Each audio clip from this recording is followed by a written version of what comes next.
চালিয়ে সেই টাকা দিয়ে তৈরি করেছিলেন বাড়ি, কিন্তু প্ল্যান অনুযায়ী তৈরি করা হয়নি সেই বাড়ি। হাইকোর্টের নির্দেশে পুর নিগম অবৈধ নির্মাণ ভাঙতে গিয়ে ক্ষোভের মুখে পড়লেন পুর নিগমের কর্মীরা। হাউমাউ করে কেঁদে ফেললেন বাড়ির লোকজন। পুলিশ পুর নিগমের কর্মীদের কাছে কাকুতি মিনতি করেও কাজ হলো না। সোমবার 34 নম্বর ওয়ার্ডের সূর্য সেন কলোনিতে একটি বাড়ির অবৈধ নির্মাণ ভাঙা হয়। কিছুদিন আগে এক ব্যক্তি পুর নিগমে অভিযোগ করেন, পরবর্তীতে অবৈধ নির্মাণ ভাঙার নির্দেশ দিয়েছে হাইকোর্ট। এদিন সকালে পুলিশ নিয়ে অবৈধ নির্মাণ ভাঙতে যায় পুর নিগম। সেই সময় পুর নিগমের কর্মীদের ঘিরে ক্ষোভ প্রকাশ করেন বাড়ির মালিক ও প্রতিবেশীরা। এলাকায় যান কাউন্সিলর বিমান তপাদার। শেষ পর্যন্ত হাইকোর্টের নির্দেশে অবৈধ নির্মাণ ভাঙা হয়েছে।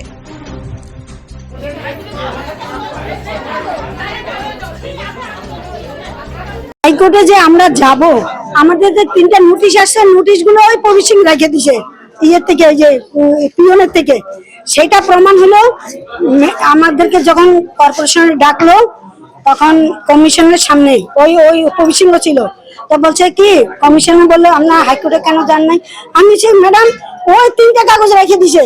আমরা যখন ওগুলোর কাছাকাছি গেছি, তোমাদের আর 3টা কাগজ আছে, আমরা কিছু আমরা তো পাই নাই, ও রেখে দিছে। তাহলে আমরা কি করে যাই, কি করে আমরা স্টেটমেন্টটা দিব?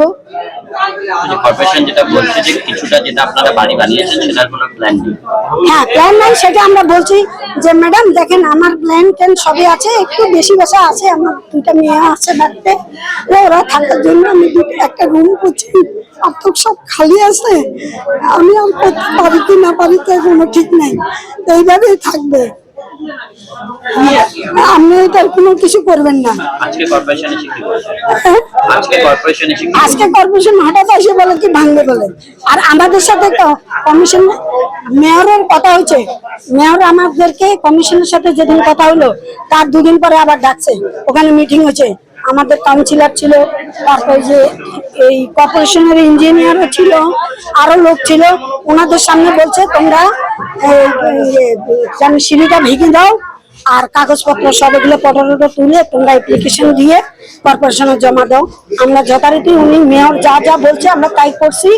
আমরা তো জানি। তারপরে রিপোর্টে রিসিভের জন্য আমরা 2 দিন গেছিলাম, আমরা নিয়ে গেছিল, তাই পাই নাই, ওই অফিসার ছিল না, আমরা রিসিভ কপিও পাইনি।